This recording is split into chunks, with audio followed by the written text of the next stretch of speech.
Hello' guys, মই এইবাৰ আজি ইনচুলিন ট্ৰিৰ ওপৰত এটা ভিডিঅ' বনাবলৈ লৈছোঁ। ইনচুলিন ট্ৰি হৈছে চুগাৰৰ কাৰণে মহৌষধি। ইনচুলিন ট্ৰি নামেই যাৰ ইনচুলিন, যি ইনচুলিন প্ৰডিউচ কৰে। এই ইনচুলিন ট্ৰি গছজোপা হৈছে আমাৰ বাহিৰৰ পৰা অহা প্ৰজাতিৰ। এইজোপা দেখাত প্ৰায় জমলাখতিৰ দৰে, কিন্তু জমলাখতিতকৈ পাতটো ডাঠ আৰু ফুলটো হালধীয়া হয়। আপোনালোকে ফুলটো দেখিছে, এই ফুল হালধীয়া, ইয়াৰ ফুলটো হালধীয়া। এতিয়া এই ইনচুলিন ট্ৰিটো টেষ্ট কৰিলে, খাই চালে অলপ টেঙা টেঙা লাগে, কিন্তু জমলাখতিৰ পাতটো টেঙা টেঙা নালাগে। কিন্তু এই ইনচুলিন ট্ৰিৰ পাতটো চোবাই চালে টেঙা টেঙা লাগে। পাৰ্থক্য সেইকেইটা, আৰু পাতখিলা অলপ তেলেতীয়া নিচিনা পিছফালটো আৰু অলপ ডাঠ। কিন্তু জমলাখতিটো ওখ হয়, ই ওখ নহয় জমলাখতিৰ সমান, আৰু ই হালধীয়া ৰঙৰ ফুলে, আৰু জমলাখতিয়ে ৰঙা বগা এনেকুৱা ফুলে।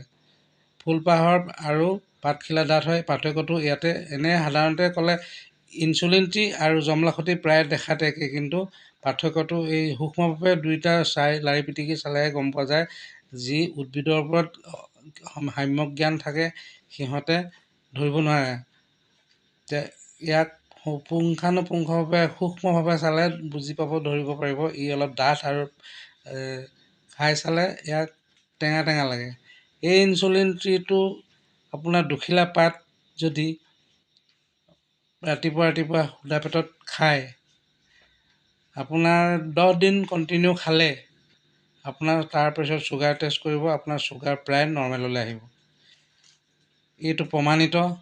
আমি নিজেই খাওঁ। মই চুগাৰত বহুত দিন ভুগি আছিলোঁ। এইটো পাই মই যথেষ্ট এতিয়া নৰ্মেলত আছোঁ। লগতে ব্যায়ামটো কৰিবই লাগিব। ব্যায়াম কৰাৰ লগতে যদি ইয়াৰ পাত দুখিলাকৈ 10 দিন খায়, 10 দিনতে আপুনি ইয়াৰ ফল ৰিজাল্টটো পাব। আপোনালোকে যদি বিচাৰে ইনচুলিন ট্ৰিৰ সঁচটো, মোৰ লগত যোগাযোগ কৰিব পাৰে। মোৰ নম্বৰটো মই আপোনালোকক অৱগত কৰি দিছোঁ, 6000146826। ধন্যবাদ।